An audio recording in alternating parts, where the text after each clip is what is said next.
Bonjour à tous, bonjour, bonsoir, bon après-midi, selon vos endroits d'origine.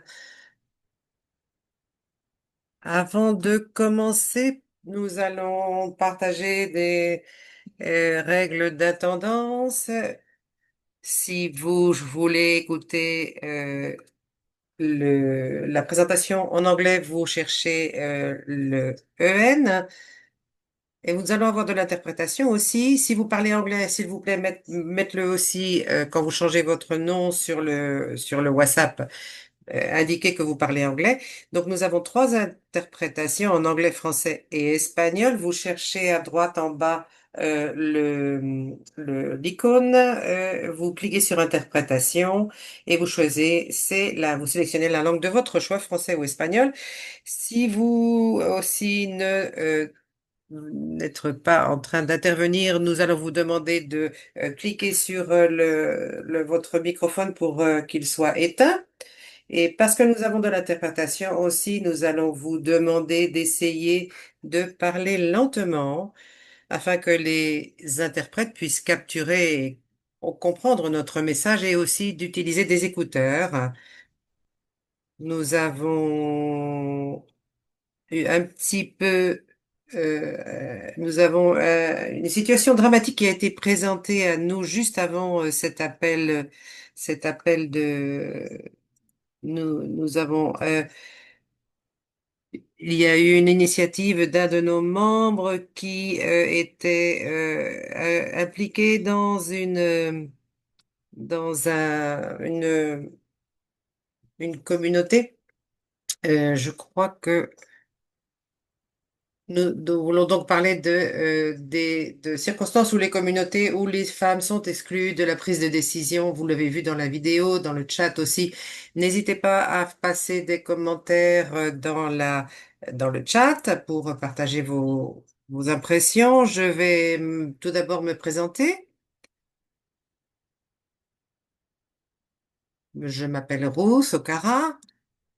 Je suis responsable d'un programme de climatique. Je suis basée à Nairobi.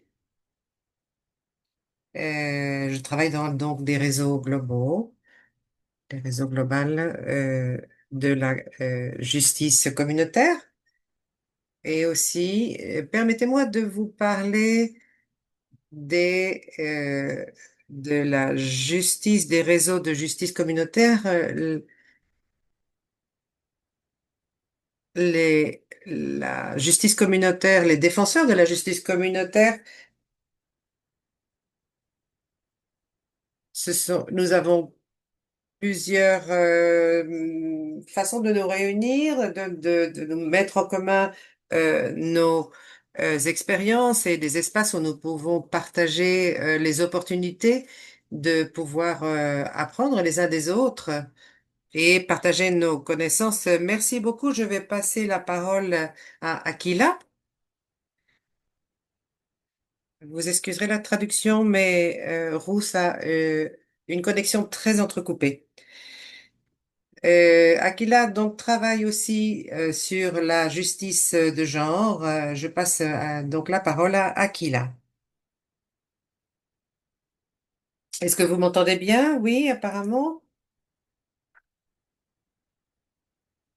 Bonjour à tous. Je m'appelle donc Aquila Colasetti. Je travaille donc pour la justice communautaire de base euh, avec Namati et je voulais simplement commencer par vous donner un petit peu un contexte de cette conversation et de faire une petite récapitulation de tout ce que de ce qui s'est passé dans la CSW à New York, qui est donc cette institution qui s'occupe de tous les droits des femmes au niveau du Parlement et des institutions pour les femmes et pour l'accès à la justice pour les femmes et les jeunes filles, ce qui est important au niveau du réseau. Donc, Elles ont plusieurs façons d'opérer. Soit elles rejoignent, elles regroupent leurs forces, par exemple en Ouganda, ou bien elles travaillent aussi avec le ministère du genre et dans des conversations et sur des sujets qui ont à voir avec tout ce qui est l'autonomisation juridique. Je voudrais commencer par nous concentrer sur tous les les défis, pardon, auxquels nous faisons face actuellement. Nous avons effectivement gagné un petit peu de terrain sur ce qui sont les lois des femmes, mais nous avons aussi énormément de barrières qui sont encore existantes et des normes aussi que nous connaissons bien et qui dictent d'une certaine façon que les femmes se maintiennent dans le silence et se limitent au foyer. Et en même temps, nous savons aussi que les femmes sont aussi sous-payées, sont sous-valorisées, et cela leur met dans des situations, les met dans des situations là, de travail aussi qui sont assez insécures. Donc, ceci se passe partout. Nous savons aussi que tout ce qui est à voir avec les ressources de la gestion de foncière, les femmes n'ont pas accès aux prises de décision, elles n'ont pas le droit d'avoir leur propre titre de propriété, d'hériter des terres. Il y a vraiment une culture de patriarcat qui les empêche d'accéder à ces terres. Donc très souvent, tout cela est considéré comme étant le domaine des hommes. Donc tout ce qui a à voir aussi avec la collaboration des femmes sont en général des tâches qui ne sont pas payées. Donc, cela limite leur temps et leur capacité pour pouvoir engager des négociations ou même de la formation ou de l'éducation pour pouvoir accéder à toutes ces positions de leadership et accéder surtout à la terre. Donc, dans cette session, nous voudrions parler un petit peu nous en avons parlé dans le mois passé, de l'autonomisation juridique et de comment pouvons-nous transformer l'aspect culturel, les normes culturelles. Nous en avons parlé la dernière fois à différents niveaux. Très souvent, par exemple, il y a simplement des sessions de formation sur connaissez bien vos droits, par exemple, et ça peut changer effectivement une identité, ça peut changer une mentalité. Et ensuite, au niveau de la famille, la place peuvent avoir les femmes aussi au niveau du foyer. Et de comment redistribuer, par exemple, les tâches aussi ménagères et comment les femmes peuvent obtenir des droits de participer dans les activités de la communauté. Et au niveau de la communauté, nous avons aussi une autonomisation de base. Traditionnellement, c'est toujours les garçons qui sont les leaders et nous essayons de travailler dans le sens pour essayer de changer ça et il y ait un changement au niveau des droits des femmes. Nous pouvons aussi travailler, bien sûr, de cette situation au niveau de la communauté. Et finalement, au niveau du pouvoir collectif et des autorités collectives, de la société, nous observons aussi des changements, nous pouvons provoquer des changements et essayer que les femmes trouvent des alliés pour obtenir un espace, pour mobiliser leurs droits et pour provoquer des changements dans la communauté et changer un peu la narrative. Donc, le message vraiment que l'on tire de cet événement, c'est d'essayer de renforcer l'activité des femmes au niveau de l'accès à la justice, surtout aussi dans le droit foncier. Et nous avons besoin de répondre à des mouvements qui puissent nous permettre de changer les normes de genre et d'égalité des genres et de changer les stratégies pour essayer de provoquer une transformation culturelle et essayer d'encourager toujours le leadership des femmes. Et ce qui nous donne une opportunité de leur donner une autonomisation sur le terrain et une transformation vraiment de la culture. Donc, merci beaucoup. Je suis très heureuse de vous avoir ici et je suis impatiente de partager cette conversation avec vous. Merci beaucoup, Aquila. Excusez-moi, Et j'avais effectivement une connexion à Internet assez instable, donc excusez-moi spécialement pour les participants et les interprètes. Peut-être je vais devoir choisir une autre pièce. Et je vais maintenant passer la parole à... Alors, choisissez votre langue dans... Si vous parlez anglais, quand vous allez renommer votre nom sur la liste de chat, s'il vous plaît, mettez l'abréviation de votre langue, de la langue que vous avez l'habitude de parler. Et donc, vous mettez votre langue, vous écrivez votre langue, votre nom et aussi l'organisation d'où vous provenez. Alors, je vais tout d'abord faire une petite enquête, un petit questionnaire avec vous tous. Voilà, vous l'avez sur l'écran. Il y a, par exemple, connaissez-vous bien l'autonomisation juridique? Vous avez trois possibilités, très familier, assez familier, pas du tout.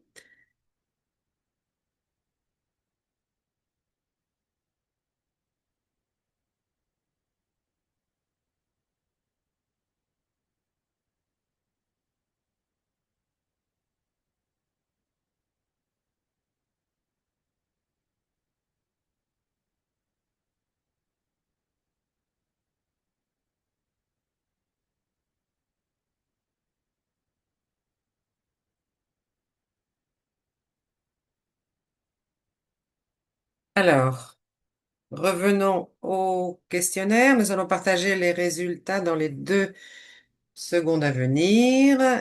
Donc, vous avez seulement 5 personnes ont répondu apparemment. Est-ce que vous pourriez prêter attention à ce questionnaire et répondre à ces questions? Il y a seulement 2 questions. Oui. Est-ce que vous pourriez partager les questions à nouveau parce elles ont disparu de l'écran? Ça y est, on vient de les récupérer, mais on ne pouvait pas le faire et le questionnaire avait été effacé. Voilà, maintenant on peut le voir. Donc on a Ah, il est à nouveau reparti et le questionnaire est à nouveau effacé. Et donc, ça va peut-être empêcher les personnes de pouvoir répondre. Voilà, il est là à nouveau. Donc, nous allons partager le questionnaire à nouveau et ensuite nous passerons aux résultats.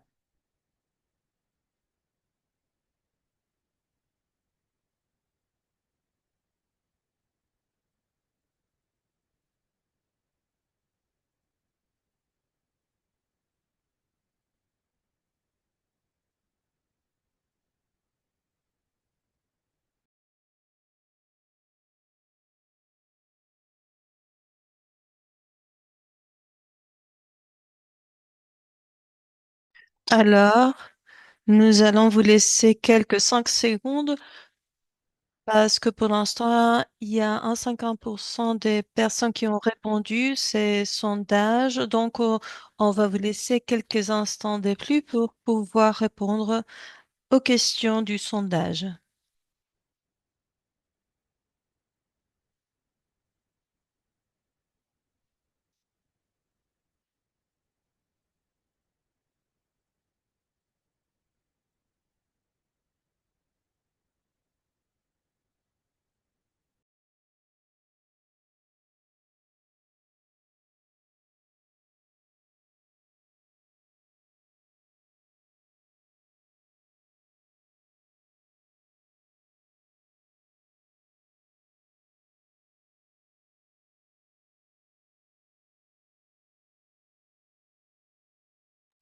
Alors, voilà les résultats de ces sondages. Donc, le 46%, vous êtes familiarisé avec l'autonomisation juridique et 4% ne sont pas du tout familiarisés. Et nous avons un grand pourcentage aussi de gens qui sont assez familiarisés avec cette question. Et en ce qui concerne la deuxième question,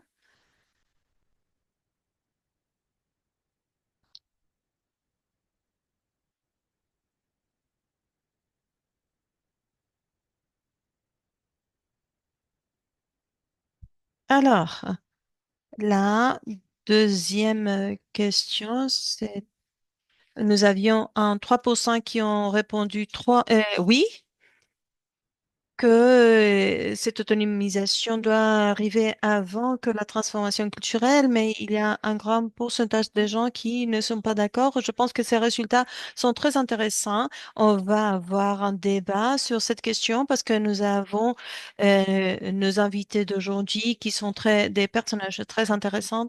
Et je vais vous expliquer, avant de les présenter, les activités que nous faisons depuis Grassroots Justice Network.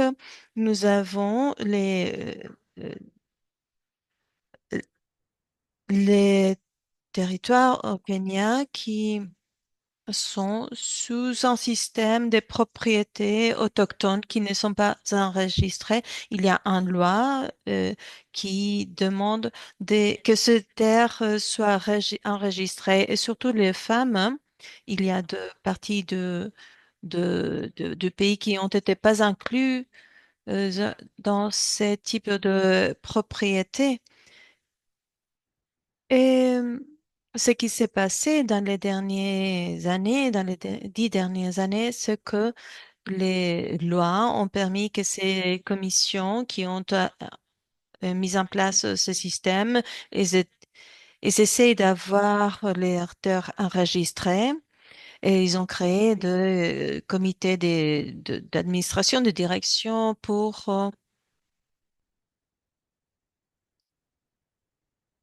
et un tiers de membres de ces comités sont des femmes. Donc, il y a des femmes qui arrivent au leadership et elles n'ont pas familiarisé avec ces questions. Et en Amati, nous avons développé des conseils de leadership pour ces femmes où nous amenons des femmes pour qu'elles puissent parler de tous ces défis qu'elles trouvent et nous avons vu une grande transformation. Nous les voyons revenir dans leur communauté pour aussi donner plus d'autonomie aux autres femmes dans leur communauté. Nous savons que c'est un grand défi, surtout où les communautés euh, dans quelque part du pays, dépendant de la saison, c'est très difficile d'avoir toutes les femmes dans une seule salle à cause des pratiques nomadiques. Et je voulais partager avec vous nos résultats qui ont été, où nous avons vu des succès. Nous essayons de voir la transformation culturelle parmi les femmes que nous essayons d'autonomiser. Et je pense que pour, euh, pour nos intervenantes, je vais faire une petite introduction de chacune d'elles avant qu'elles commencent à parler et je vais commencer par Faria, Faria qui vient du Bangladesh. Et avant qu'elle parle, je voulais vous dire qu'elle est une militante engagée pour les droits des femmes, qu'elle est expérimentée auprès des communautés marginalisées. Et maintenant, elle s'est concentre sur la communauté du Badabon Sango, j'espère l'avoir bien prononcé, où nous avons des femmes qui s'occupent de l'agriculture. Elle défend les droits des femmes migrantes, de femmes autochtones, et elle contribue à leur participation à la prise de décision. Et elle va nous parler aujourd'hui de ce qu'elle voit dans sa communauté et quels sont les défis de sa propre expérience. Et je vais aussi vous présenter Farida Aliwa de Justice Naturelle, Natural Justice. Elle est la directrice exécutive de Natural Justice et elle aussi est connue parce qu'elle est une courageuse leader en ce qui concerne la promotion de la participation des femmes. Elle travaille dans la région du sud de l'Afrique. Elle a une grande expérience sur des affaires en rapport avec une transformation culturelle. Et notre dernière intervenante est Zonia, qui vient du Guatemala. Elle est aussi membre fondatrice du Conseil de femmes autochtones et biodiversité. Elle rassemble, cette conseil rassemble au présent 18 organisations de femmes autochtones de base et elle défend les droits individuels et collectifs des femmes et des peuples autochtones. Et nous allons donner maintenant la parole à Faria. Merci beaucoup. Merci Ruth et bonjour tout le monde. Je voudrais parler d'une histoire d'une communauté du sud du Bangladesh. Je voudrais vous partager une histoire de femme une femme en particulier qui est une euh, défendresse a démontré comment l'autonomisation peut pousser les droits des femmes. Cette histoire commence après le décès de son mari. D'après la loi mm, d'héritage, elle avait des droits sur les terres, mais ces droits n'ont pas été reconnus. Et son frère, lui, a nié l'accès aux terres et il a exercé les contrôles totaux sur les terres.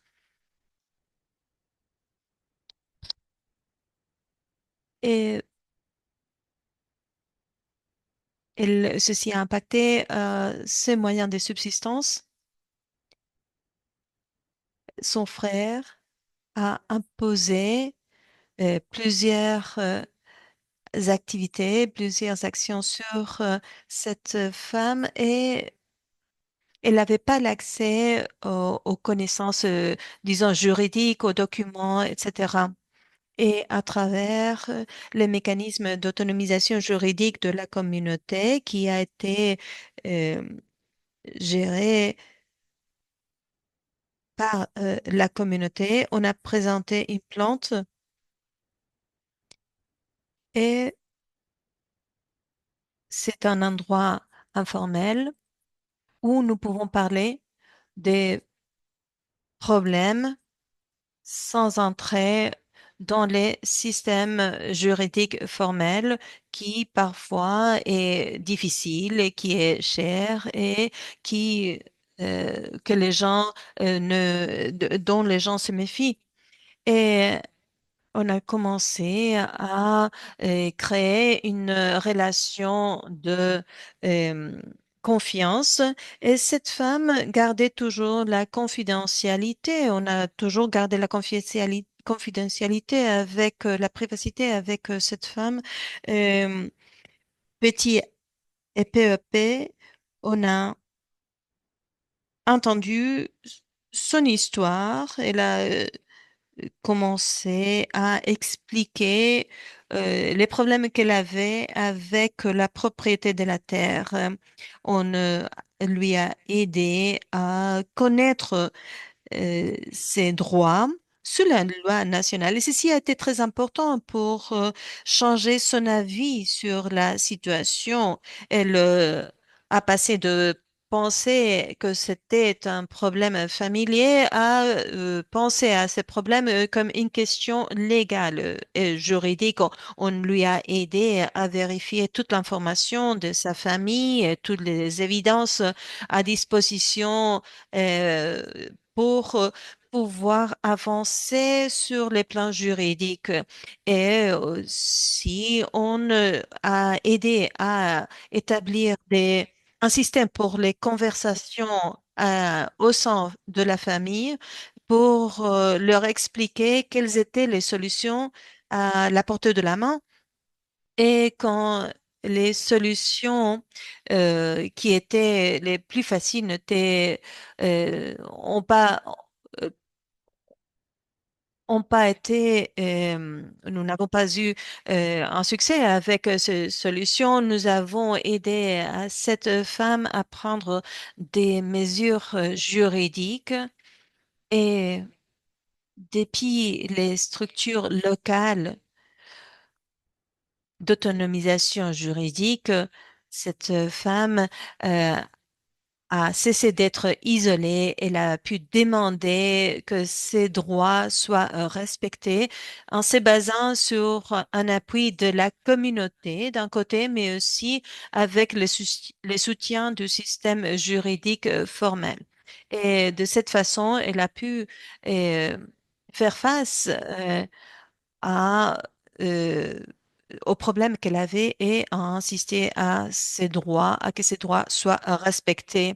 Et disons, sur les plans individuels, elle a fait une transition. Elle a passé d'être complètement invisible du point de vue juridique à être visible. Elle participe maintenant au dialogue, aux conversations de la communauté sur les questions juridiques et elle donne soutien aussi aux femmes qui font face à des situations semblables ou qui empêchent les femmes d'avoir accès à leur propre terre.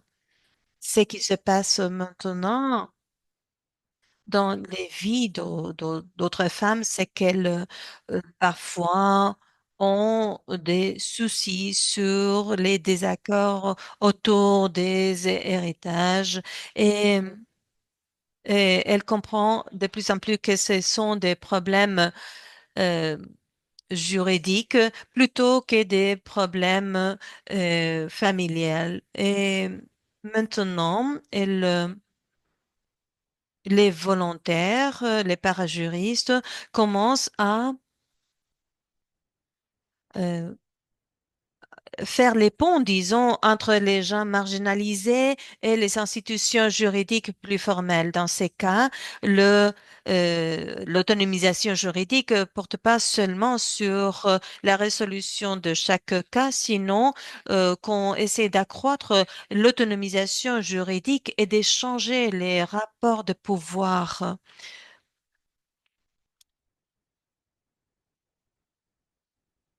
Et c'est très important de noter la connaissance d'avoir les connaissances suffisantes pour pouvoir comprendre le document juridique. Ceci nous a permis de donner des formations de base pour comprendre que qu'est-ce qu'il faut faire dans chaque situation.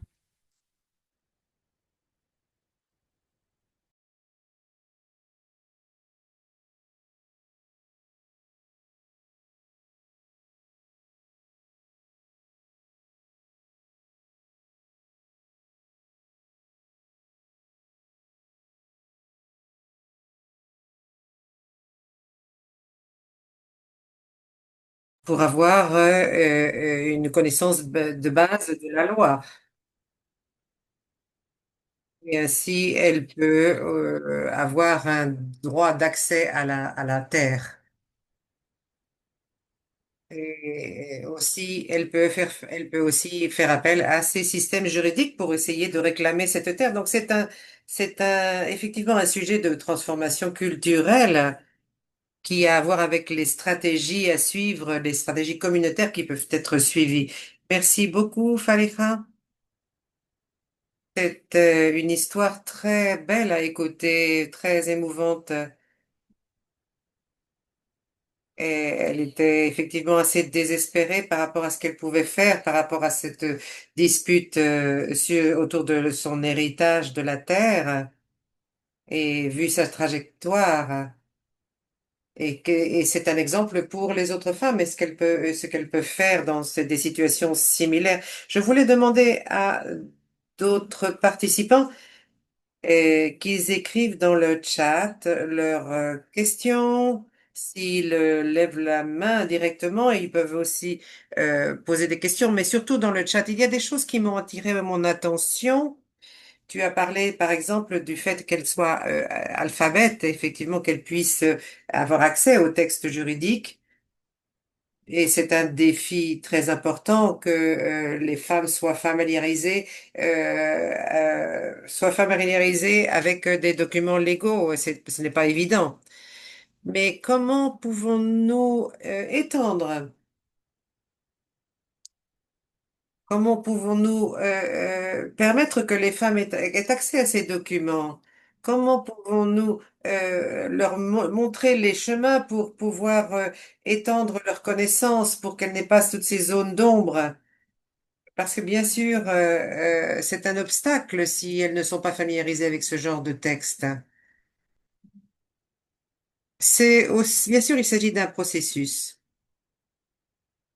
En voyant l'exemple d'autres femmes qui étudient, par exemple, et qui sont en train de faire un processus d'alphabétisation autour de la propriété de leur terre et qui font partie de réunions qui ont des réunions qui sont plus aimables pour elles, qui sont plus accessibles pour elles.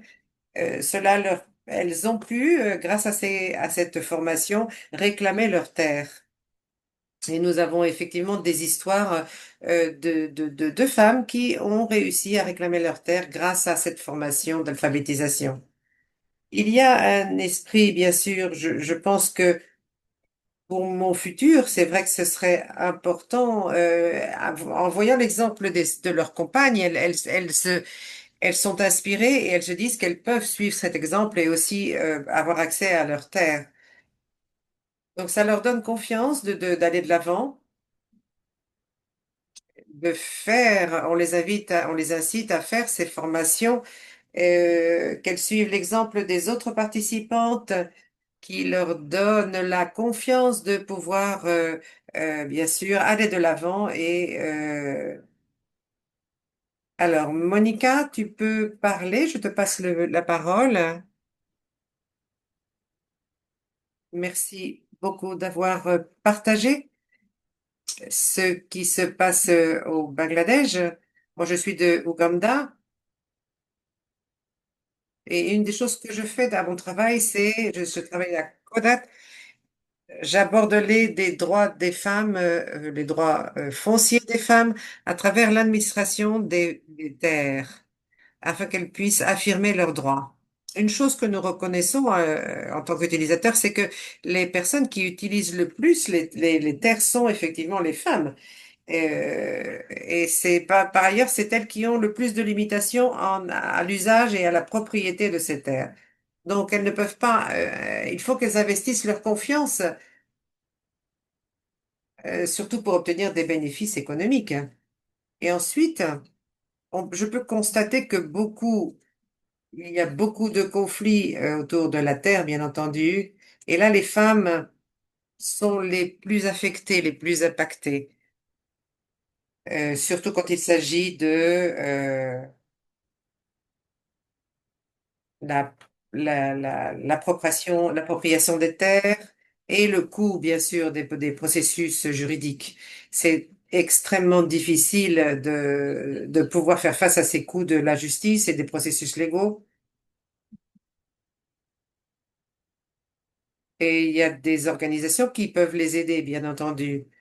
Et ils essaient de garantir que ces femmes connaissent leurs droits, mais aussi qu'elles aient des ressources économiques. Donc, comparer ce que nous voyons en Ouganda avec le reste, nous voyons que il faut essayer de faciliter au sein de ce projet une facilitation, une accessibilité financière pour pouvoir répondre aux exigences du cadre juridique et pour pouvoir que cela soit que ce soit durable. Qu'est-ce que nous pouvons faire pour que ce soit envisageable pour elles? Les communautés qui se retirent de ces euh, projets, les communautés vont pouvoir accéder à des services de médiation. Merci beaucoup, Monica. Ce sont des questions très intéressantes.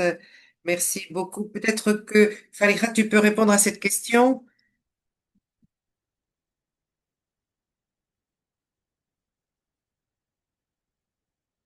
Vous pouvez aussi répondre dans le chat. Merci Monica de cette question. Une chose qui est claire, ce qui se passe avec ces femmes, c'est que ce qui reste toujours, ce qui est un investissement, c'est l'apprentissage, la formation, les sessions de formation, leur compréhension et d'être toujours avec elles pour les guider. Il faut les guider pour parce elles auront cet apprentissage pour elles pour toujours. La formation aussi agricole, ou la formation aussi de comment exiger leurs droits, comment accéder aux documents nécessaires. Tout ça, ce sont des apprentissages qu'elles vont garder pour elles pour toujours. Donc, cette formation, donc notre projet est vraiment basé sur de la formation. Ce n'est pas encore mis en place, mais nous sommes en train de travailler dans ce sens. Merci beaucoup, Fariha. Je vais maintenant passer la parole à Farida. Elle a de l'expérience donc dans Natural Justice. Elle va parler de son expérience dans l'Afrique australe et l'Afrique de l'Ouest. Farida, nous vous passons la parole. C'est un plaisir d'être avec vous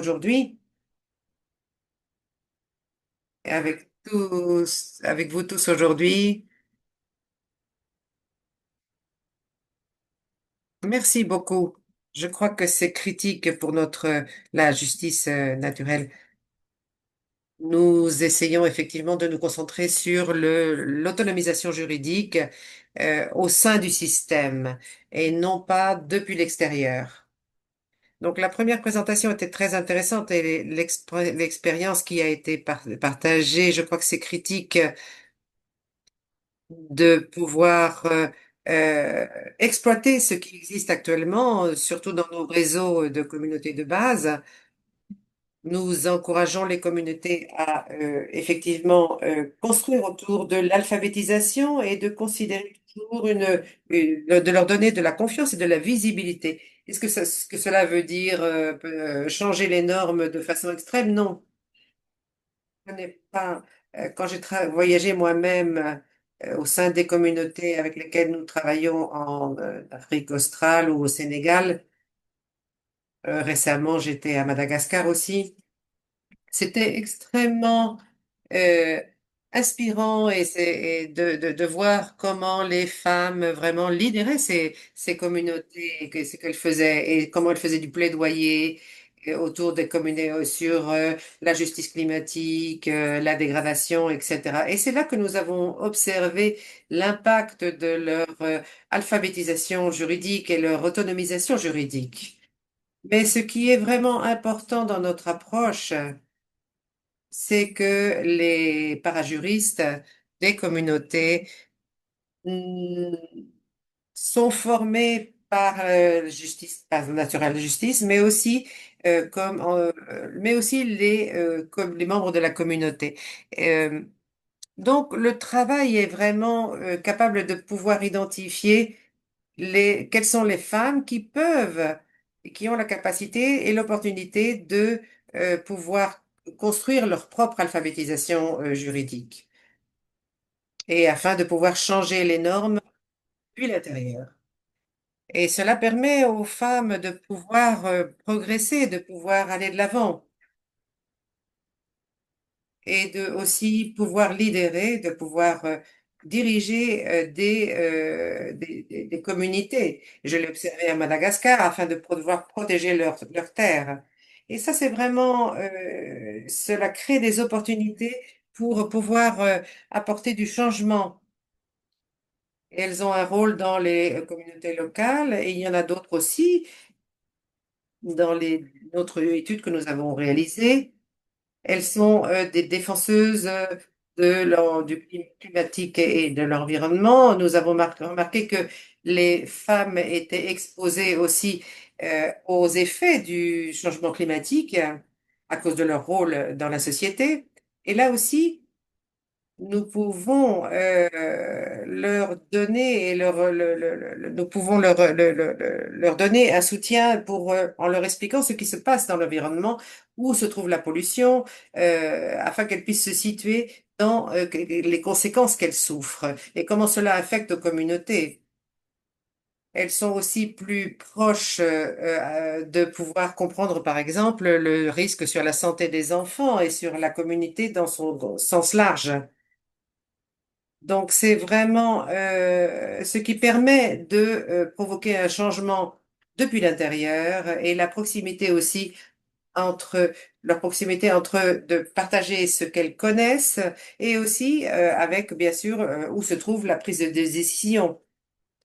Et cela permet de autonomiser les femmes et de qu'elles puissent rentrer en contact aussi avec des fonctionnaires de la communauté juridique, des personnes qui ont des positions juridiques. Elles ont aussi un rôle de modèle au sein de la communauté. Elles peuvent aussi influencer les jeunes femmes et influencer aussi le changement. Et bien sûr, ça a un aspect sur la compréhension culturelle de la communauté. Et elles ont une habilité à pouvoir influencer la prise de décision. Ceci dit, c'est vrai que tout cela, cette approche sont vraiment basées sur et enracinées dans la culture, enracinées dans une meilleure compréhension des normes culturelles et du langage local. Donc, la beauté de tout ça, c'est que ceci est enraciné dans la communauté, mais donne des opportunités à pouvoir influencer, bien sûr, les politiques. C'est vraiment une approche de construction d'un pouvoir.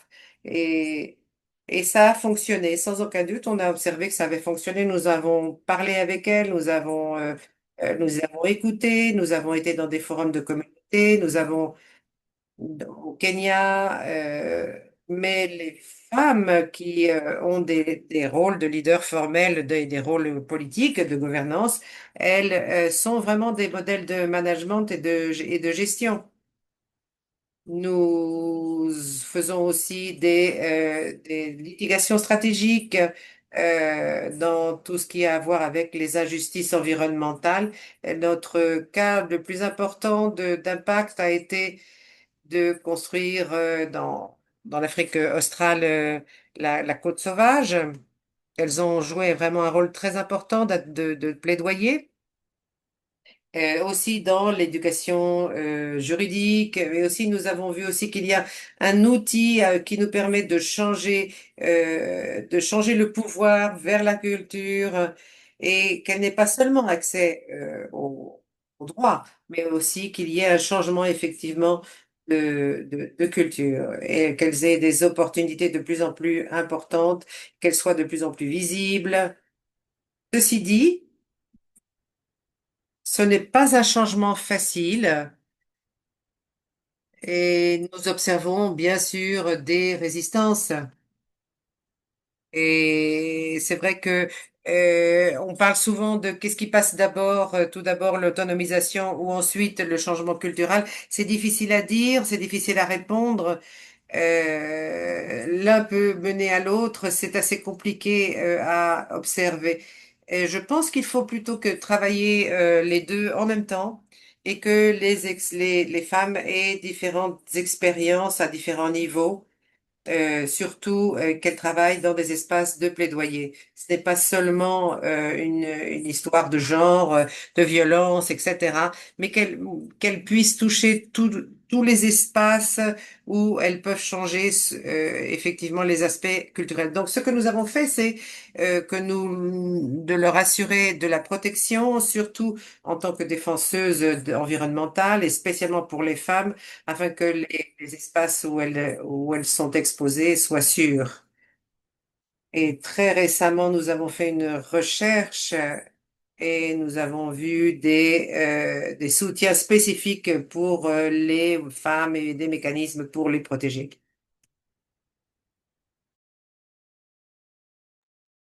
Merci beaucoup, Farida. On va mettre l'emphase sur le D. Farida, bon, c'était très intéressant. Nous voulons entendre justement que ce sont les gens, les femmes qui sont dans la première ligne promouvant le changement, la transformation et la forme dans laquelle vous vous êtes inséré dans la communauté elle-même. C'est c'est important parce que ceci donne lieu à une amélioration pour les femmes et aussi pour leur rôle dans la société en général. Et ce n'est pas un changement facile de passer de ceci à cette amélioration. Et c'est justement ça que nous voulons attendre, cet horizon, disons, au final. Et s'il y existe de violence, ceci rend la situation pour les femmes plus difficile, qu'elles participent, qu'elles se rejoignent à cet type de projet, la culture activiste qui enlève le droit. Donc, c'était super de t'entendre. Et je ne sais pas s'il y a des questions, mais une question que moi j'ai pour toi, c'est si dans les réseaux, les collaboratrices qui participent dans cet espace, comment est-ce qu'elles pourraient promouvoir le leadership entre les femmes pour garantir les progrès? Euh, oui, merci. Pour moi, ce n'est pas une question de euh, copier d'autres modèles parce que dans les secteurs où nous pensions parfois que de s'améliorer, c'était seulement de copier ce qui se faisait, qu'on faisait dans d'autres endroits. Du point de vue des droits humains, nous savons que c'est important d'avoir ce point de vue des droits humains et l'adapter aux différentes communautés. Mais cette approche a marché bien parce que ceci est né de la base et où on crée cette légitimité et on pousse le changement. Mais c'est bien sûr une nécessité d'agrandir cet effet.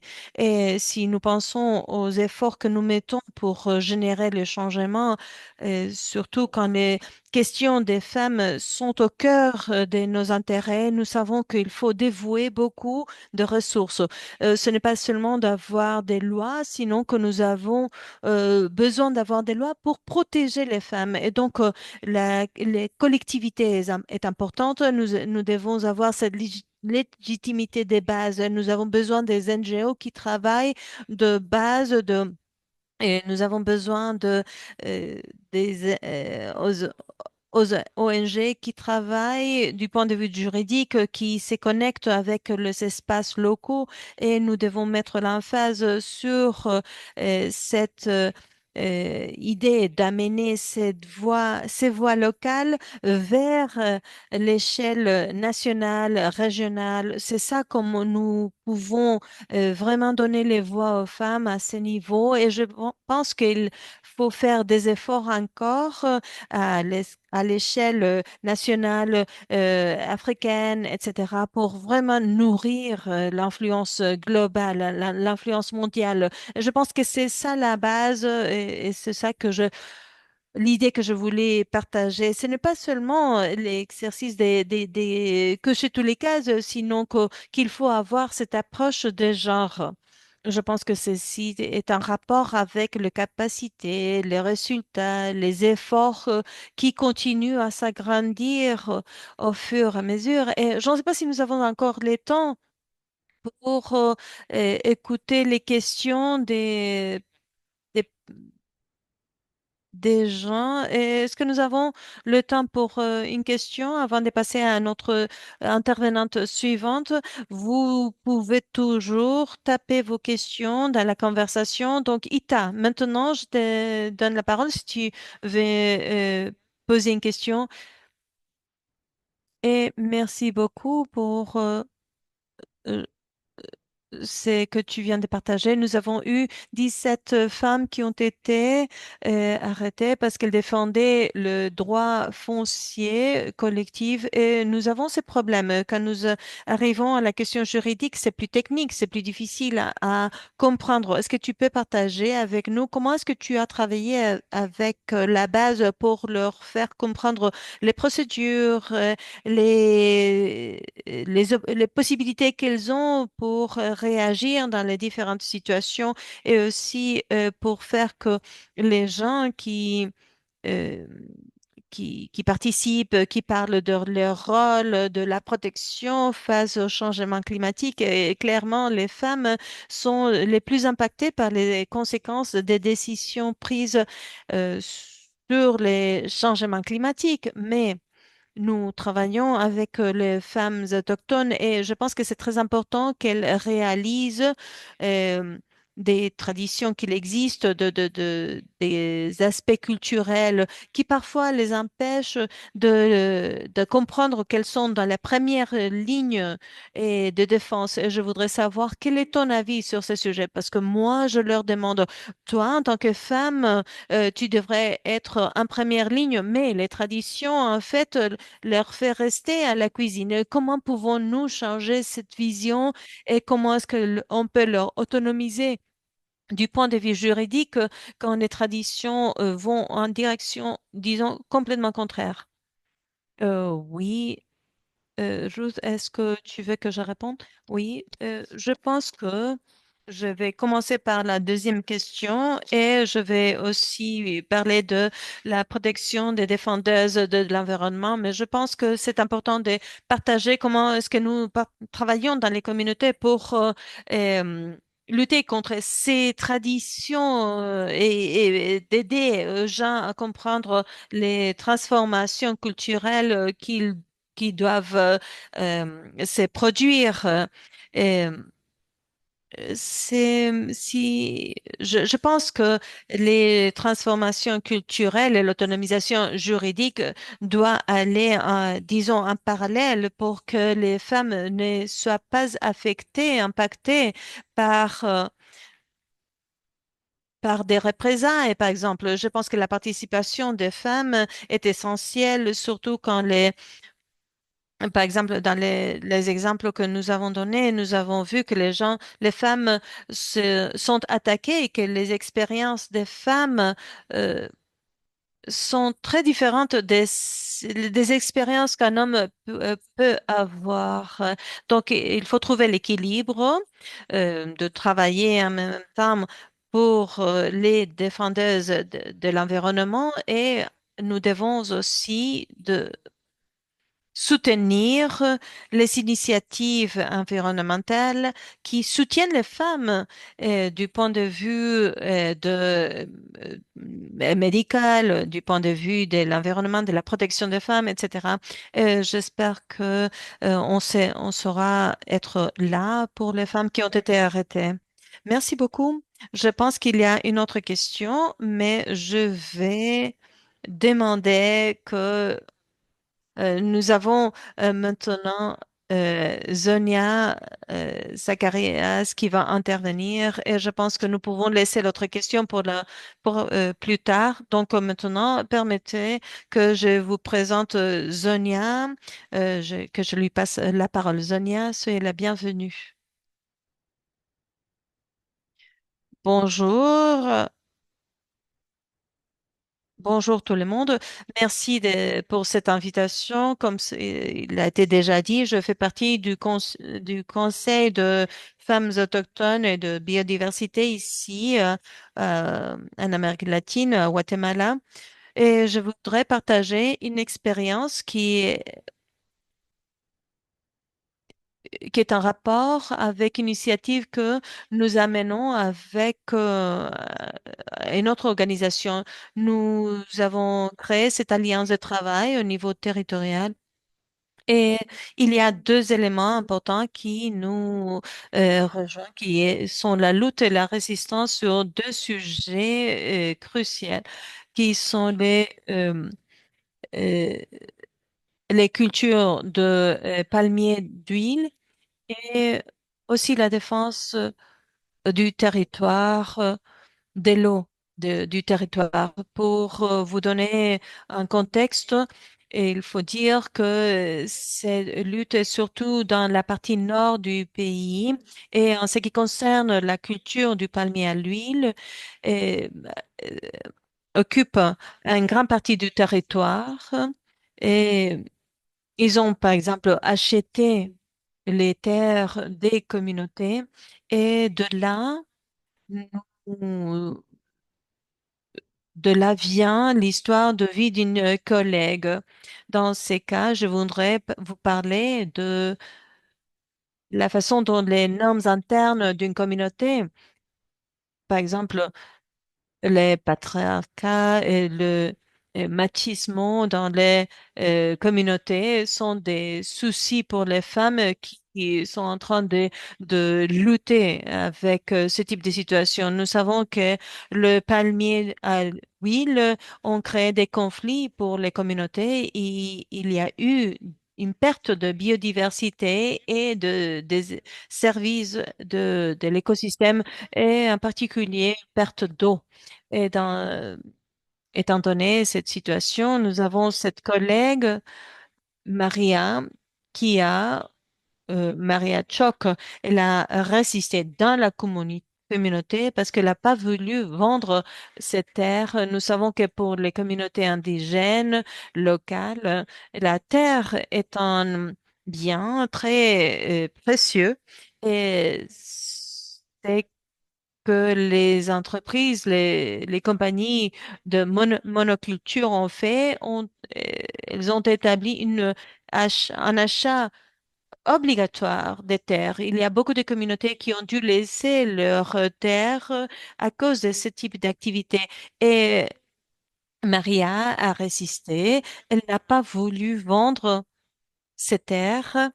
Et un autre élément que nous avons pu identifier, c'est que une autre stratégie utilisée par les compagnies, c'est de diviser les communautés. Dans ces cas, nous connaissons la situation de pauvreté extrême de ces communautés et nous savons que ces compagnies ont profité de cette circonstance. Elles ont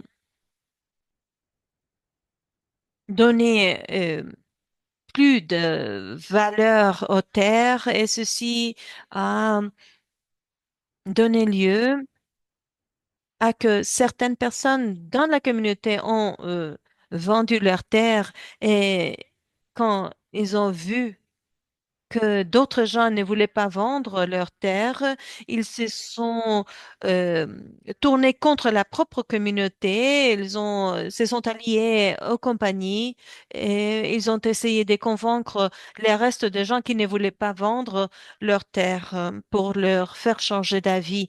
Donc, il y a eu en ce qui concerne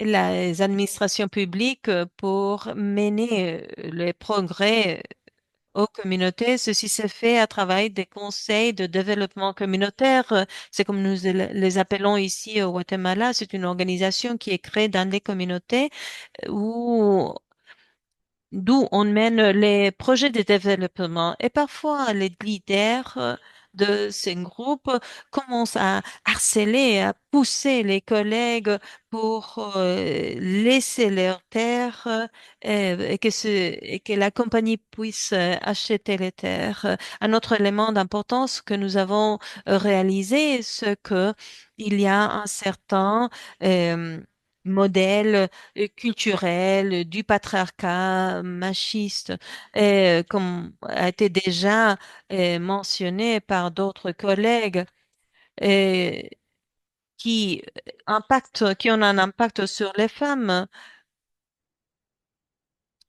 Elles sont pas considérées en tant que sujet de droit et à la fin, ce sont les hommes qui font la décision de vente parce que même si les femmes sont les propriétaires de droits des terres. Ceux qui ont en général la voix, la prise de décision, ce sont les hommes. Donc nous avons trouvé aussi que au centre du mouvement, il y a ces conduites machistes et patriarcales qui évidemment limitent le rôle des femmes et le rôle de leader des femmes surtout. Et nous voyons aussi que nous voyons que pourquoi parfois les femmes n'obtiennent pas de soutien. Et ça, c'est une lutte en soi. Une autre chose aussi que nous avons observé, c'est que l'accompagnement des institutions publiques, spécifiquement ce qui a à voir au Guatemala pour la défense des femmes indigènes en tant que telles, nous avons aussi une commission qui s'occupe de leur situation. Et il y a une discrimination parce que elles ont surtout de l'influence dans les grandes villes et pas et elles sont très éloignées des zones rurales et de ces communautés rurales, surtout dans les cas spécifiques des compagnes dont je vous ai parlé avant.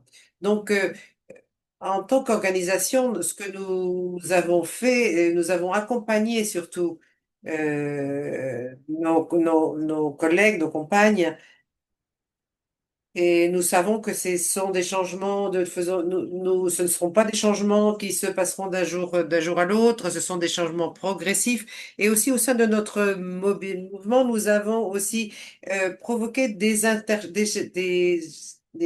échanges d'expériences entre les différents territoires. Nous sommes une plateforme nationale et nous avons essayé de travailler avec nos défenseuses au niveau national et de nous organiser pour nous solidariser, pour échanger des expériences. Et nous avons aussi accompagné et visité des territoires nouveaux afin que il y ait, et nous puissions leur communiquer un sentiment de solidarité. Nous avons aussi donné des formations sur les droits individuels et collectifs, les droits des femmes. Nous, en tant qu'indigènes, nous avons des droits spécifiques, mais nous ne nous centrons pas sur les droits individuels, mais surtout, sinon, les droits généraux. Il y a des mouvements indigènes, de paysans, d'agriculteurs. Ce que nous avons observé, c'est que très souvent, les requêtes ne tiennent pas en compte la vision des femmes et nous essayons que les droits soient plus dirigés et répondent plus aux droits des collectivités et qu'il n'y ait pas de différenciation et qu'il n'y ait pas cette différenciation de genre au sein de ces collectivités. Qu'est-ce que nous avons obtenu? Qu'est-ce que nous avons réussi à faire? Nous avons élaboré un agenda de travail qui est spécifique à la Mouraire. Nous parlons des femmes qui ont une participation plus importante au sein des différents espaces. Et nous avons gagné du terrain aussi sur la prise de décision en tant que telle. Et aussi, nous libérons aussi certaines activités de décision et aussi et nous considérons les femmes, nous essayons de les inciter à prendre un rôle plus de première ligne au sein des luttes et des prises de décision. Donc, nous avons différentes alliances de travail avec d'autres groupes et nous avons obtenu aussi et nous avons réussi d'avoir un accord collectif sur les droits de l'environnement et les différents droits territoriaux. Il y a des normes aussi qui sont, disons, plus traditionnelles et plus culturelles et qui ne sont pas du tout habituées à parler des questions de genre. Donc, si vous parlez de ces sujets avec eux, tout de suite, on vous met l'étiquette que vous êtes une personne radicale, etc. Donc, il y a un certain rejet et un certain, particulièrement un rejet à toutes ces questions de genre, à toutes ces questions de diversité de genre aussi. Donc, nous essayons que ces éléments et que il est important que ces éléments soient tenus en compte et fassent partie de la cosmovision indigène. Donc, nous travaillons dans ce sens-là et comment nous réussissons à évoluer dans la participation, dans tout ce type de choses. Nous avons aussi il est important que nous travaillions sur le sujet du genre parce que c'est un sujet vraiment très sensible au sein des communautés et nous comprenons que c'est une transformation. Il faut générer une transformation culturelle, c'est très important, autant au niveau des hommes qu'au niveau des femmes. Mais très souvent, les projets les projets se concentrent beaucoup sur le fait qu'il faut former, il faut euh, former les femmes, etc. Mais je crois qu'il y a un grand défi autour de euh, ces transformations. Ces transformations culturelles peuvent se générer vraiment au niveau des hommes et des femmes ensemble, et que les hommes et les femmes participent dans ces processus. Et bien sûr, nous comprenons que pour moi, Sonia Zacharias, le défi est dans une transformation transformation des normes locales et de parler d'une autonomisation juridique en tant que telle. Donc, bien sûr, quand nous faisons face à certains cas, par exemple, nous pouvons dire que nous avons tous le droit d'accès au territoire et je crois qu'il faut travailler vraiment sur ce type de situation et il est très important d'avoir une organisation, une plateforme qui puisse donner une réponse ces cas de droit foncier. Et nous ne nous considérons pas comme une association, une organisation spécialement féministe, mais oui, que le féminisme peut nous aider à transformer certaines réalités locales, mondiales, etc. Mais aussi, nous faisons appel à une vision, disons, une cosmovision indigène qui ont ces éléments qui peuvent nous aider à réduire les inégalités et que les femmes puissent effectivement avoir accès au territoire, etc. Et il serait important de pouvoir parler aussi des peuples indigènes. Et parler des peuples indigènes, ça veut dire parler aussi des transformations individuelles autant que collectives. Donc c'était voilà à peu près tout ce que je voulais partager avec vous. C'est vrai que merci beaucoup de m'avoir écouté, même si pour vous, vous êtes dans euh, dans, dans un décalage horaire important. Merci beaucoup, Sonia. C'était vraiment très intéressant de vous écouter et d'écouter tous les pouvoirs que vous essayez de mettre en place autour de cette terre qui devait être vendue. Et aussi assurer aussi bien sûr des droits au comité, particulièrement pour les femmes, afin qu'elles soient effectivement moins exposées à des dangers quand elles essaient de lutter pour leurs droits. Donc il est important de pouvoir les protéger. Vous avez parlé de ce comité, effectivement, où vous avez trouvé des façons de les protéger. Euh, Nous avons chacun nos propres luttes au niveau local, mais c'est vraiment un facteur très très puissant euh, d'être de faire partie d'une communauté. Simplement pour résumer ce que tu as dit, vous avez parlé du fait que les conduites culturelles et patriarcales et les systèmes sont existants et ont un impact très important sur les luttes des femmes, d'une façon négative, surtout quand il s'agit des droits fonciers, des droits au sein de la communauté. Il est important de pouvoir protéger les droits individuels. Vous avez aussi parlé des droits personnels et il y a aussi des espaces pour pouvoir partager la connaissance de différentes femmes. Vous avez aussi parlé de femmes qui participent aux différents réseaux. Et aussi, il y a de plus en plus d'implication des femmes dans ce genre d'espace. Vous avez parlé que vous ne considérez pas, tu ne te considères pas toi-même et ton organisation comme un mouvement individuel, mais un mouvement global, un mouvement transformateur qui essaie d'inciter au changement. Et vous voyez aussi que les femmes doivent être faire partie de la prise de décision. Et vous avez tu as parlé de tous ces changements dont nous avons besoin afin de pouvoir assurer le droit des femmes. Et je crois aussi que une des choses, des conclusions principales, c'est de ne pas effectivement mettre de côté l'aspect indigène parce que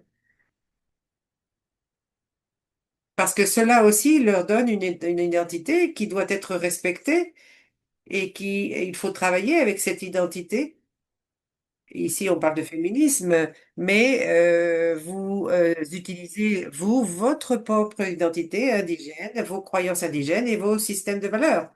Donc, merci beaucoup, Zonia. C'était très intéressant d'avoir partagé tout cela. Je vais maintenant passer la parole à la parole aux participants s'ils ont des questions. Je sais que Joseph, par exemple, a la main levée. Peut-être qu'il veut partager sa question avec nous.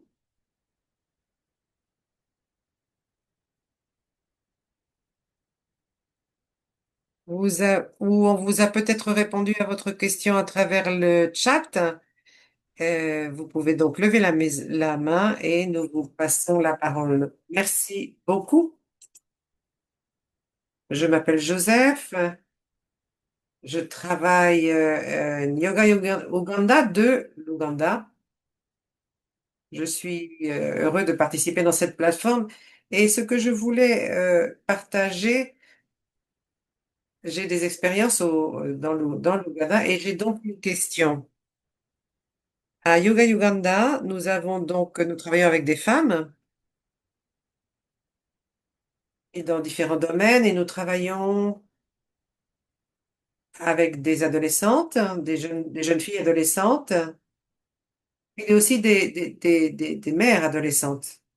Il y a beaucoup de cas où les femmes très jeunes sont mariées et parce qu'elles ont des problèmes de pauvreté, donc elles sont mariées très très jeunes. Elles ont par exemple parfois, elles ont des cas de Covid, elles ont des problèmes de santé et comme elles sont enceintes, elles ont parfois encore plus de discrimination. Donc, depuis notre association, nous voyons que tous ces défis affectent beaucoup les jeunes femmes. C'est pour ça que nous savons, je me suis encourager à à leur donner de l'autonomisation, surtout au niveau économique, afin qu'elles puissent être autonomes financièrement et puissent se subsister, devenir des entrepreneuses peut-être et servir certains groupes dans notre communauté. Donc nous travaillons avec ces jeunes mères. Nous faisons du plaidoyer avec elles afin qu'elles défendent leurs droits et qu'elles luttent aussi pour l'inégalité des genres. Nous les autonomisons aussi pour avoir une utilisation équitable au sein de la communauté, nous mettons en place des programmes de résilience aussi. euh, Nous avons créé aussi d'autres plateformes afin de discuter de tous ces problèmes et de tous les problèmes auxquels elles font face et qui les préoccupent. Maintenant, la question, donc je vais maintenant vous poser ma question. Je voudrais insister sur certaines des activités des approches qui ont été proposées. Vous avez parlé d'équipes ou de formation d'autoconfiance. Euh, Spécialement pour les jeunes femmes, afin qu'elles puissent dépendre leurs droits sans avoir de peur, sans crainte, et qu'elles soient encouragées, ces jeunes femmes, et comment elles peuvent bien sûr se subsister elle-même. Donc ma question est, je la pose aux deux intervenantes, comment pouvons-nous étendre, faire grandir nos connaissances et comment pouvons-nous trouver des financements en Ouganda afin de pouvoir euh, continuer avec notre programme. Merci beaucoup, Joseph, de cette contribution. Je crois que le travail, j'entends particulièrement tout le travail que vous faites avec les jeunes femmes et surtout non seulement par rapport à leurs droits, mais aussi comment vous voulez étendre votre travail vers afin qu'elles puissent lutter pour leurs droits et leur subsistance.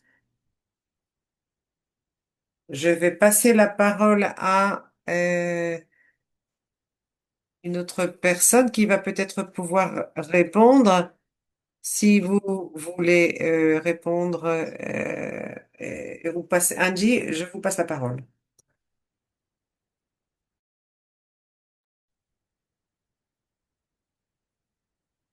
Très bien. J'ai une question Alors, très simple. il y a, Je travaille dans une organisation, l'Uganda, et nous parlons des femmes qui sont soumises à l'exclusion. Il y a beaucoup d'éléments là.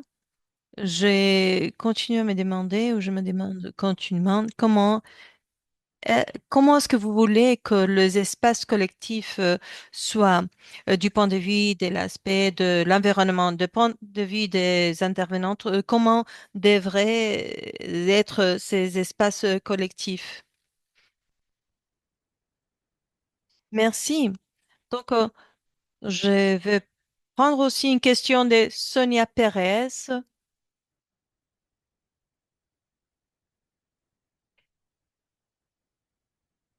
Et après, on va répondre si tu as des questions pour les intervenantes.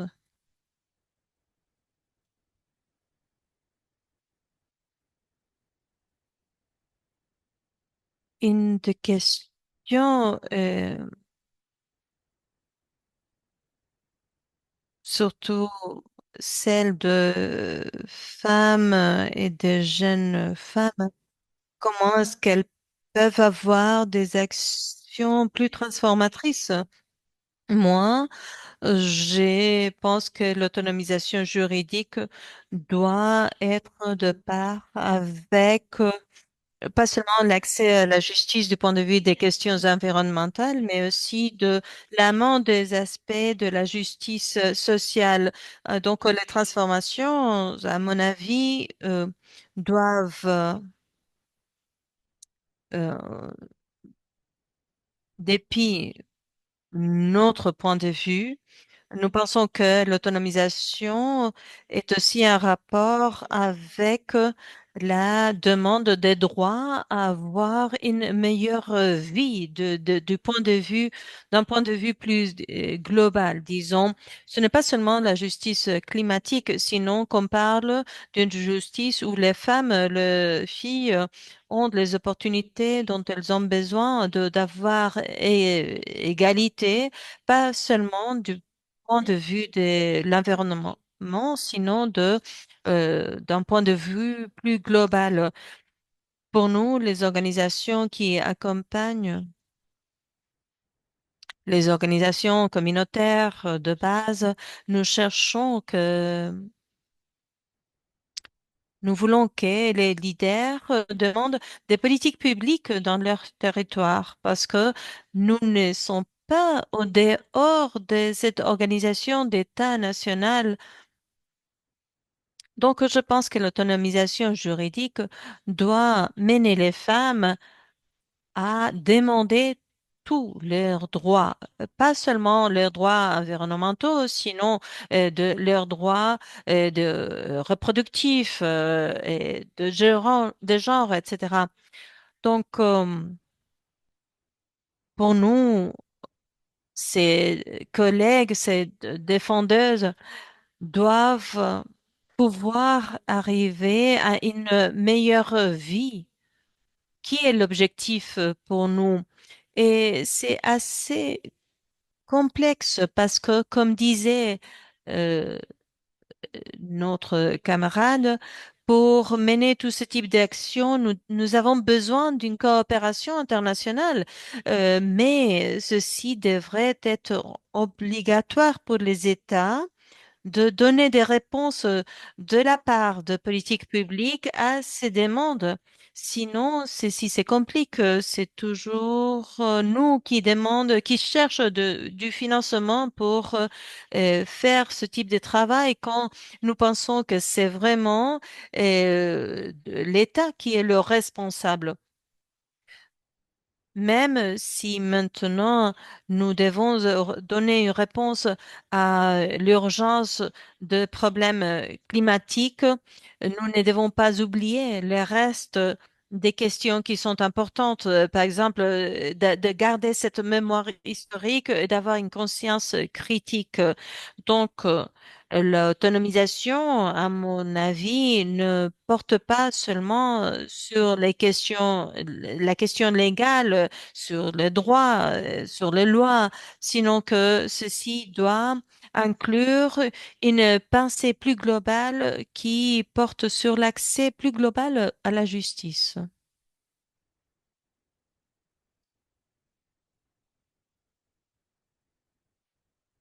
Merci, Sonia. Je pense que nous pouvons avoir Farida pour répondre à cette question, parce que nous avons des contraintes de temps, donc je voudrais connaître leur opinion sur la méthode la plus utile pour changer les pratiques qui impactent les femmes. Et nous pouvons continuer la conversation sur les plateformes de Grassroots Justice Network. Euh, je pense que nous pouvons de cette façon continuer la conversation au-delà de cette réunion. Farida, si vous voulez, ou euh, peut-être Fadia.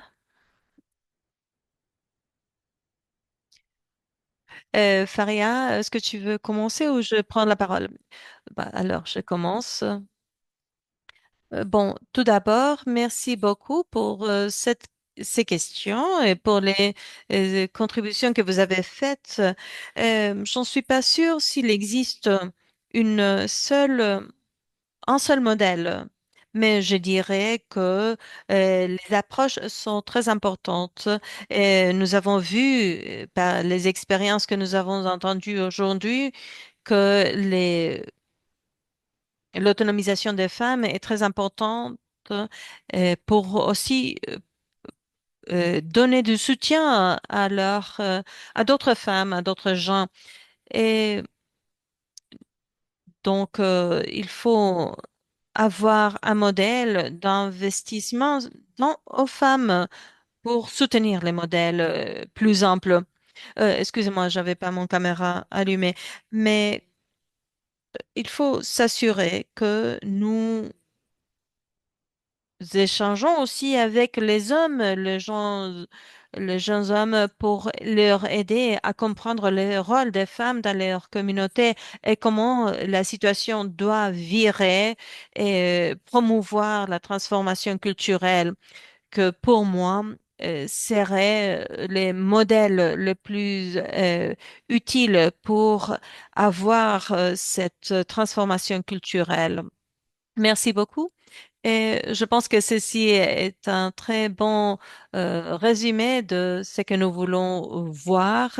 Et je remercie à toutes nos intervenantes pour leur participation. Je voudrais inviter Anne pour qu'elle nous donne des informations pour la prochaine session. Merci, Ruth. Bon, je vais partager avec vous deux annonces. Euh, Tout d'abord, un rapport qui a été développé par des membres de GIGN de l'Amérique latine et donc nous avons des collègues de l'Argentine, de Mexico et du Chili et ceci porte sur les apprentissages, sur la participation, l'organisation et le rôle des femmes. Et, ils ont utiliser des expériences pour préparer ces rapports. Les apprentissages soulignent le rôle des femmes dans la défense de leur territoire et pour aboutir à une meilleure justice environnementale. Vous avez les codes QR pour télécharger le rapport et ceci porte sur quelque chose que nous avons déjà discuté dans cette session et vous l'avez dans les trois langues. Aussi, nous avons aussi une autre annonce sur un, le lancement, le 22 juin de l'Académie où nous allons nous focaliser sur comment renforcer le rôle des défenseurs de la justice climatique. Les programmes vont commencer au mois de mai et si vous voulez avoir plus d'informations sur cette communauté d'apprentissage, sur l'académie, nous nous vous invitons à nous contacter pour vous informer, pour vous renseigner. Et après, au mois de juin, nous allons lancer l'introduction à la justice climatique. C'est un cours en ligne que vous pouvez suivre à votre rythme. Il y a des opportunités pour les communautés pour participer et contribuer à la justice climatique. Et, il y a des alliances, des accords nationaux et régionaux qui sont importants. Et je vous encourage à visiter le, la page du Grassroots Justice Network. Et là, vous pouvez rejoindre le réseau et recevoir les annonces quand ceci sera publié et vous renseigner sur les nouveaux projets de l'Académie de JGN pour mener des actions collectives. Et donc voilà, je te passe la parole à nouveau, Ruth. Merci beaucoup, Anne. Il y a beaucoup de choses à apprendre et nous avons beaucoup de projets pour tout le monde dans le réseau et je vous encourage à vous rejoindre ces groupes. Et sur la protection de la justice climatique. Je vous invite à télécharger toutes les ressources et avec ça, je vous remercie à tous et à toutes d'être là aujourd'hui et je vous souhaite une bonne journée à tous et à toutes. Merci beaucoup. Merci. Merci. Au revoir.